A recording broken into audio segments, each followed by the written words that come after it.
शरद पवारांच्या राष्ट्रवादीनं राज्यभरात मंडल यात्रा सुरू केली आहे। महाराष्ट्रातील 36 जिल्ह्यांमधनं ही यात्रा प्रवास करणार आहे। पण ओबीसी समाजाची मतं दुरावल्यामुळेच ही यात्रा सुरू केल्याचा आरोप आता भाजपनं केलाय। पाहूया। शरद पवारांच्या राष्ट्रवादीनं मंडल यात्रा सुरू केली।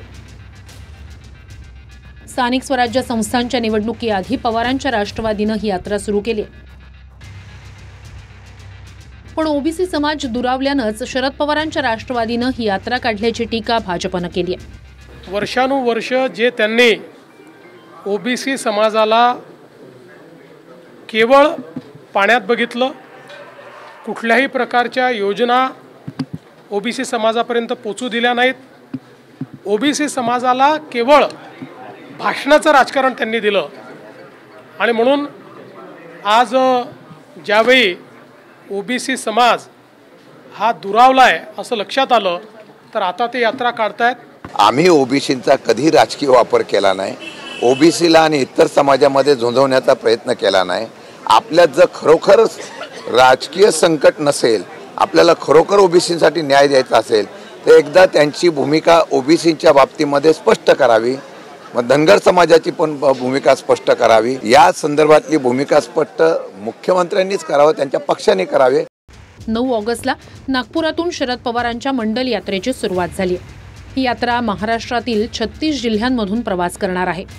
राष्ट्रवादीचे नेते या यात्रेत 14,773 किलोमीटरचा प्रवास करणार आहेत। राष्ट्रवादीची ही मंडल यात्रा एकूण 52 दिवस चालणार आहे। पहिला टप्पा विदर्भातील 11 जिल्ह्यांमध्ये होणार आहे।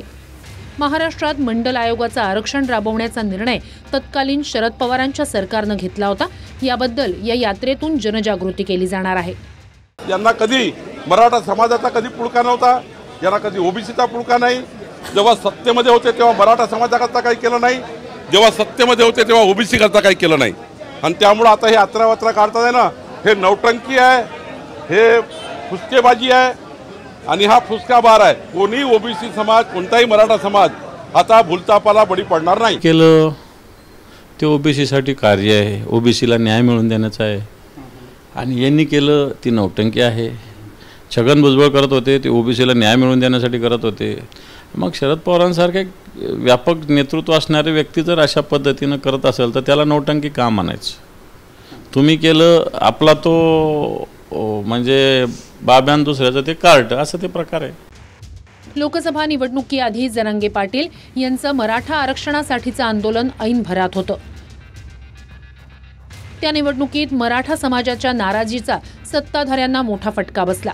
त्यानंतर जरांगेंच्या आंदोलनाविरोधात ओबीसी नेत्यांनीही राज्यभर मेळावे घेतले। त्यामुळे विधानसभेला ओबीसी मतदार सत्ताधाऱ्यांच्या बाजूने झुकला असं बोललं जातं।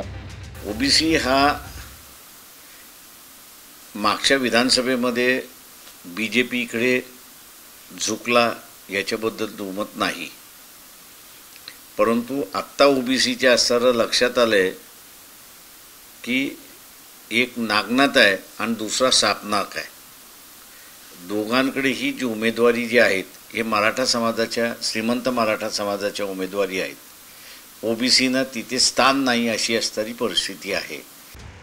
लोकसभा निवडणुकीआधी जरांगे पाटील यांचं मराठा आरक्षणासाठीचं आंदोलन ऐन भरात होतं। त्या निवडणुकीत मराठा समाजाच्या नाराजीचा सत्ताधाऱ्यांना मोठा फटका बसला। त्यानंतर जरांगेंच्या आंदोलनाविरोधात ओबीसी नेत्यांनीही राज्यभर मेळावे घेतले। त्यामुळे विधानसभेला ओबीसी मतदार सत्ताधाऱ्यांच्या बाजूने झुकला असं बोललं जातं। ओबीसी हा मागच्या विधानसभेमध्ये बीजेपीकडे झुकला याच्याबद्दल दुमत नाही, परंतु आत्ता ओबीसीच्या असणारं लक्षात आलंय की एक नागनाथ आहे आणि दुसरा सापनाक आहे। दोघांकडेही जी उमेदवारी जी आहेत हे मराठा समाजाच्या, श्रीमंत मराठा समाजाच्या उमेदवारी आहेत। ओबीसीनं तिथे स्थान नाही अशी असणारी परिस्थिती आहे। महाराष्ट्रात स्थानिक स्वराज्य संस्थांच्या निवडणुका 27% ओबीसी आरक्षणासह आणि नव्या प्रभाग रचनेनुसार होणार आहेत। त्यामुळे ओबीसी मतांवर सर्वच राजकीय पक्षांनी आपलं लक्ष केंद्रित केलंय। शरद पवारांच्या राष्ट्रवादीनं मंडल यात्रेच्या माध्यमातून स्थानिक निवडणुकांच्या तयारीला सुरुवात केली आहे। Bureau report TV9 Marathi.